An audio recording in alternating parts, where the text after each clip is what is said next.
I would just like to remind the crowd to tweet to our hashtag #RestoreThe4th, letter 4TH. These social media is really how we're going to get out there. It's great that we have such great media coverage, but take pictures, post pictures, tell your friends.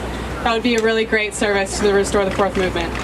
Our next speaker is Thomas Nephew. He helped found the Montgomery County Civil Rights Coalition, which is dedicated to preserving civil liberties everywhere by preserving them at home. Together, they've opposed unwarranted Metro bag searches, a youth curfew, a loitering law, the NDAA, the NSA dragnet surveillance, and advocate a county civil rights restoration act. Thomas has also been active in Get FISA Right, an organization dedicated to opposing the FISA Amendments Act, the Patriot Act, and rejecting the politics of fear on national security. Please welcome Thomas.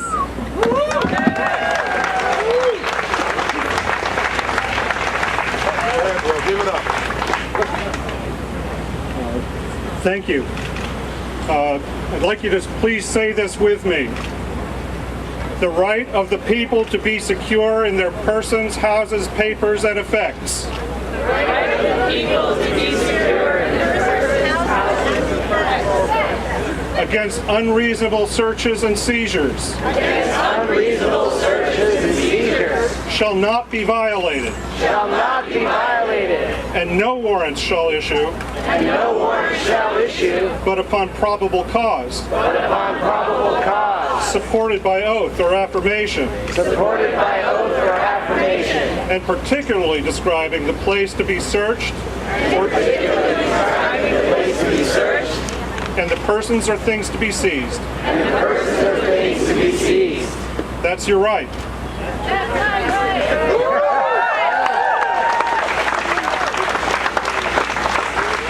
Like so many of us here and many of the people that are going to be speaking, I've been warning about what laws like the FISA Amendment Act and the Patriot Act and the Protect America Act are doing to our freedoms for years.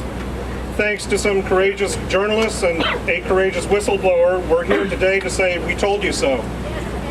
Let's hear it for Edward Snowden.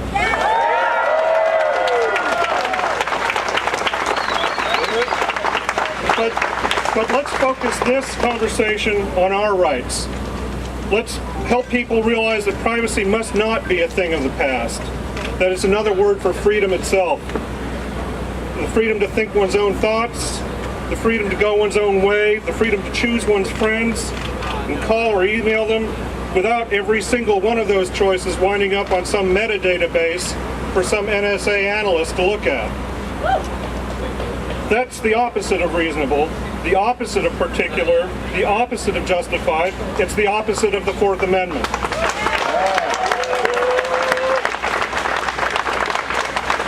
Part of this needs to be realizing just how much is broken. It's not just the NSA, it's not just the FBI. Local, state, and local law enforcement have been granted ever more sweeping authorities, especially in connection with the war on drugs, to ignore the Fourth Amendment. Too many of us ignored that, thinking like that sad Twitter feed you've probably seen, I've got nothing to hide. That's not about me. That was wrong. What gives me new determination and new hope is seeing so many of you here today.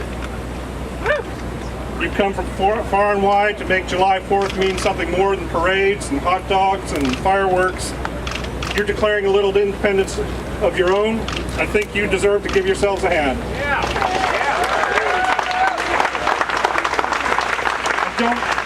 And don't stop today. Like you've done today, don't confine yourselves to pointing and clicking. Get out among people with clipboards, with events, with petitions, with whatever you can think of. It's really important to make this movement inescapable, to make it something people are thinking about all the time. And it's important that we write our own history as we go, with videos, with blog posts, with letters to the editor, with conversations with other people. That tells people, including ourselves, that we're not giving up on this. So I really want to thank you in coming, and I'd like to start right now. Please join me in shouting so loud they can hear it in the White House and in Congress. Restore the Fourth! Restore the Fourth! Restore the Fourth! Restore the Fourth! Restore the Fourth! Restore the Fourth! Thanks.